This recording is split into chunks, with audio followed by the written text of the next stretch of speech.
زندگی بھی گزر رہی ہے، میری زندگی کا ہر سانس گزر رہا ہے، وہ کسی کا انتظار نہیں کر رہا، میں اپنے لیے کیا تیاری کر رہا ہوں کہ میری سانسیں چل رہی ہیں، جو سانس لے لی وہ گزر گئی، میں کتنی تیاری کر رہا ہوں۔ اگر انسان اپنے آپ کو دوسری چیز کی جگہ پہ رکھ کے قیاس کرنا شروع کر دے تو خدا کی قسم اللہ رب العزت دنیا میں بھی کامیاب کرے گا، بروز محشر بھی کامیاب کرے گا۔ اگر انسان سچی طور پر آمینہ کے لال سے محبت کا دعویٰ کرتا ہے تو پھر محبت ایسی ہونی چاہیے کہ حضرت بلال تھا تو غلامی کا توق آپ کے گلے میں، لیکن جب آمینہ کے لال کے ساتھ محبت کا تقاضا ملا، محبت کی، اور محبت بھی ایسے کی جیسے کرنے کہا تھا، تو پھر کعبے کی چھت پہ کھڑے ہو کر بلال نے اذان دی۔ حضرت بلال حبشی کو پھر یہ مقام مل گیا کہ آپ کعبے کی چھت پہ چڑھ گئے اور خالق کائنات کے پیارے محبوب نے فرمایا اے بلال اذان کہنا شروع۔ اور وہی حلیمہ جس کو کوئی پوچھتا نہیں تھا، جس کی کوئی بات نہیں پوچھتا تھا، لیکن جب اس نے محبوب سے محبت کی ہے تو خالق کائنات جل جلالہ نے انہیں مقام کیا عطا فرمایا۔ حالانکہ ہے محبوب کی رضائی ماں، محبوب ان کے لیے اپنی کملی والی چادر بچھا رہی ہے۔ ہم کسی عام شخصیت کے لیے نہیں بیٹھے۔ آخری جملے ہیں کیونکہ اذان کا ٹائم ہونے والا ہے کہ محبوب علیہ السلام، ہم اس مصطفیٰ علیہ السلام کے امتی ہیں۔ یہ گھر اس سرکار کے عاشق کا ہے کہ جس نے اس محفل کو محبت مصطفیٰ، عشق مصطفیٰ کے عنوان سے سجایا ہے۔ ہم کسی عام شخصیت کا تذکرہ نہیں کر رہے، میں اور یہ بزرگی قاری صاحبان اور یہ استاد اور یہ ہم سب کا آنا کس کے لیے ہے؟ یہ ہماری خوش بختی ہے، ہم اپنے لیے آئے ہیں، کیونکہ ان کے در پہ جو بھی جاتا ہے وہ اس کو نواز دیتے ہیں۔ اب میں اس کو قرآن کے ساتھ اٹیچ کر کے پڑھوں گا کہ ہم کسی عام شخصیت کے لیے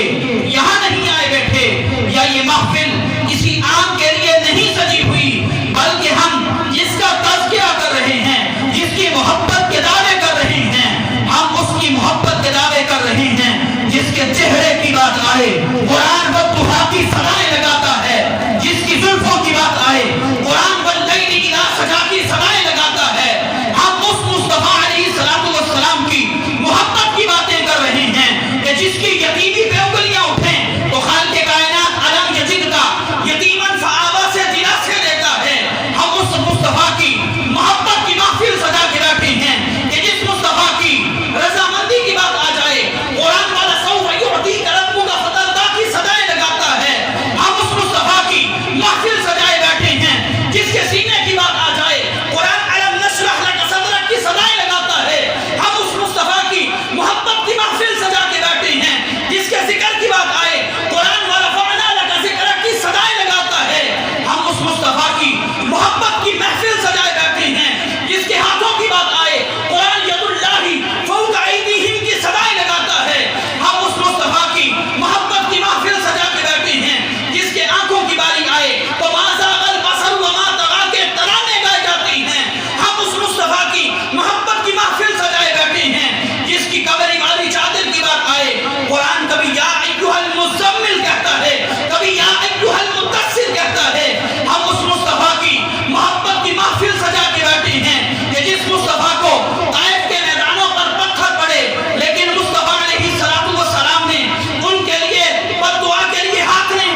صلی اللہ علیہ وسلم کے محبت کے تقاضوں میں سے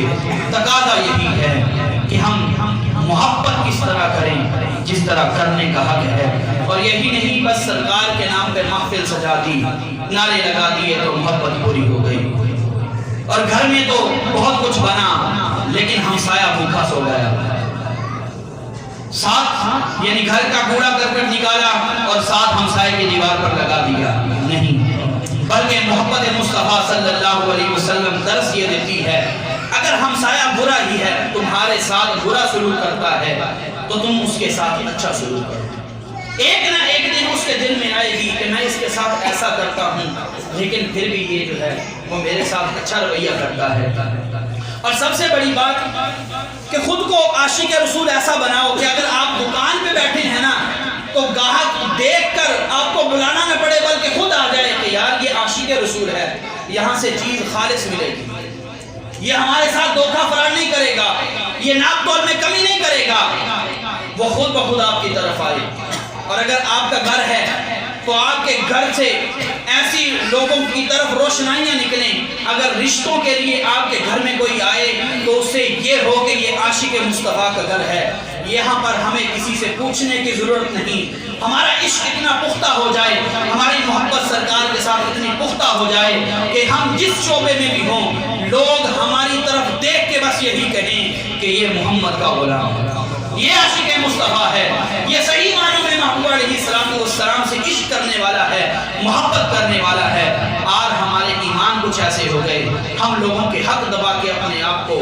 بڑا جو ہے وہ اسلام کا پہرے دار کہتے ہیں کہ دوسروں کے حق غصب کر لیتے ہیں, کسی کا کچھ کسی کا کچھ. لیکن میرے بھائیو سرکار علیہ السلام کے فرمانات اگر انسان سامنے رکھ کر اپنی زندگی کو گزارنا شروع کر دے, خدا کی قسم وہ دن دور نہیں کہ جب خالق کائنات جل جلالہ آپ کو آسانیاں فراہم کر دے گا. تو انشاءاللہ کوشش کریں گے. تو سب سے بڑی بات کہ بھائی زاہد صاحب نے جو گھر نیا بنایا ہے, ہمارے استاد محترم کہا کرتے تھے کہ انسان نے گھر کو بنایا ہے,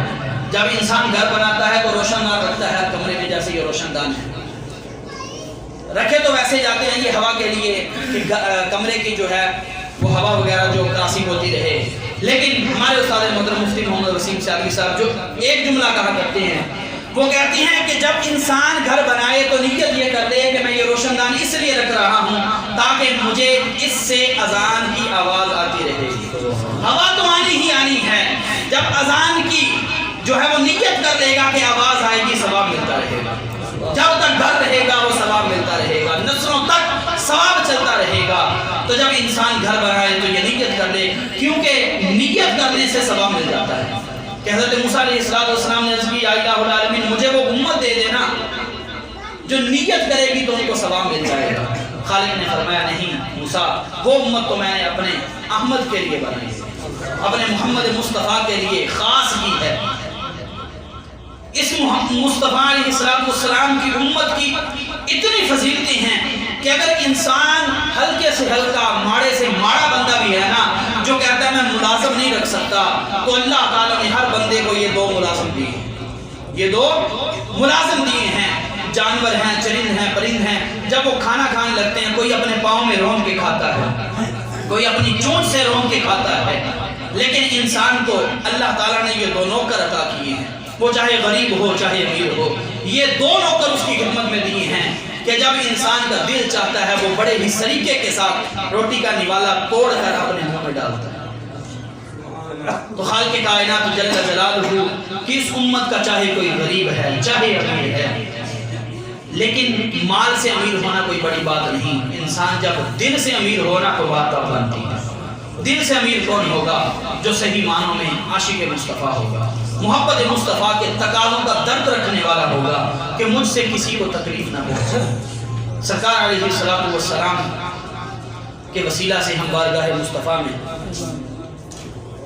دعا کرتے ہیں کہ الہ العالمین ہمارا آنا مل بیٹھنا اپنی بارگاہ میں قبول فرمائے, اور جو کچھ کہا گیا سنا گیا مجھے اور آپ کو اس پر عمل کرنے کی توفیق عطا فرمائے, اور جو بھی آیا جس کے دل میں جو بھی جائز تمنا و خواہش ہے اللہ رب العزت پوری فرمائے. فقیرانہ آئے صدا کر چلے, میاں خوش ہوئے دعا کر چلے, وما علیہ